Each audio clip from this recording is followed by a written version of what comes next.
नमस्कार, आप देख रहे हैं हिंदी माइक और मेरा नाम है आशुतोष। बंगाल चुनाव परिणाम के बाद लगातार सोशल मीडिया पर कुछ वीडियोस और तस्वीरें वायरल हो रही है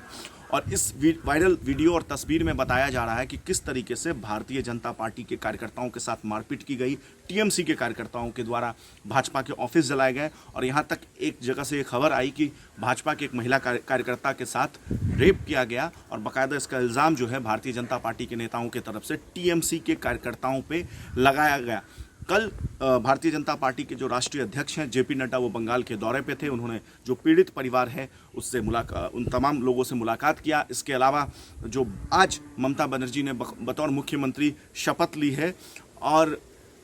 भाजपा जो है वो बाकायदा इस शपथ ग्रहण समारोह का विरोध किया है, ये कहकर कि लगातार टीएमसी के जो कार्यकर्ता हैं वो भारतीय जनता पार्टी के कार्यकर्ताओं के साथ प्रदेश भर में हिंसा कर रही है, ऐसा भारतीय जनता पार्टी का आरोप है। लगातार कई जगह से ये तस्वीरें निकल कर आई मीडिया में, सोशल मीडिया पर, तमाम जो मीडिया के प्लेटफॉर्म है उस पर कि भारतीय जनता पार्टी के कार्यकर्ताओं के घर पर लूटपाट की गई।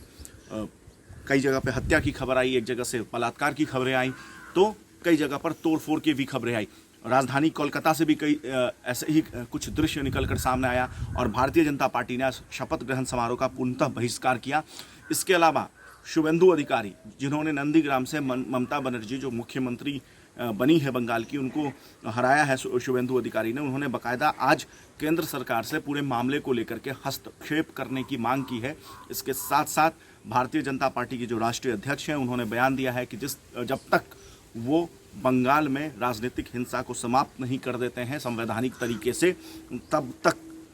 वो चैन से नहीं बैठेंगे। उन्होंने ये शपथ लिया और भारतीय जनता पार्टी के पूरे जो कार्यकर्ता हैं बंगाल के, उन्होंने ये शपथ लिया है, तमाम नेता ने, कि हम इस शपथ ग्रहण समारोह में तो नहीं जाएंगे लेकिन हम शपथ लेते हैं कि भारतीय जनता पार्टी के सभी कार्यकर्ताओं के साथ मिलकर बंगाल से राजनीतिक हिंसा को समाप्त करके रहेंगे। हालांकि ममता बनर्जी लगातार बैठक की है और इस राजनीतिक हिंसा पर जो भी तोड़फोड़ लूटपाट की घटनाएं सामने नज़र आ रही है उस पर कार्रवाई करने के लिए कहा है पुलिस से। लेकिन दुखद खबर यह है कि बंगाल में जिस तरीके से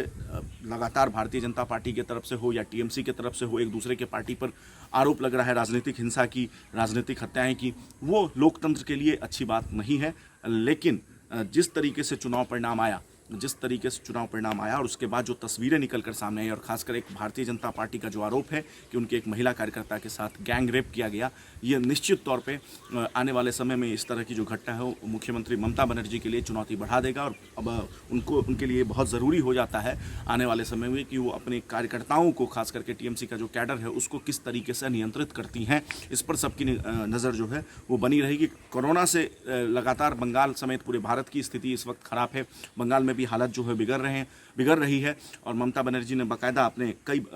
भाषणों में जो जीतने के बाद उन्होंने स्पीच दिया था उसमें भी और आज शपथ लेने के बाद भी उन्होंने कहा कि हालात को या जल्द से जल्द नियंत्रण करना ही उनकी प्राथमिकता है। लेकिन सवाल ये उठता है कि अगर इस तरीके की घटना और लूटपाट की घटना जो हो रही है, ऐसे में वो किस तरीके से, चाहे वो कोरोना से हालात हो या जो हिंसा वाली जो राजनीतिक हिंसा की हालात है उससे कैसे निपटती हैं, ये आने वाले समय में देखना होगा ममता बनर्जी के लिए। क्योंकि पिछले चुनाव से पहले की भी अगर कुछ महीनों या 1-2 साल की बात कर लें तो लगातार इस तरह की खबरें कभी भाजपा की तरफ से आरोप लगाया जा रहा था, कभी टीएमसी की तरफ से, और अब जो दृश्य निकल कर सामने आया है निश्चित तौर पे लोकतंत्र के लिए शुभ संकेत नहीं है। फिलहाल तमाम खबरों पे हमारी नज़र बनी हुई है। बाकी देश और दुनिया के तमाम खबरों के लिए जुड़े रहिए हिंदी माइक के साथ। नमस्कार।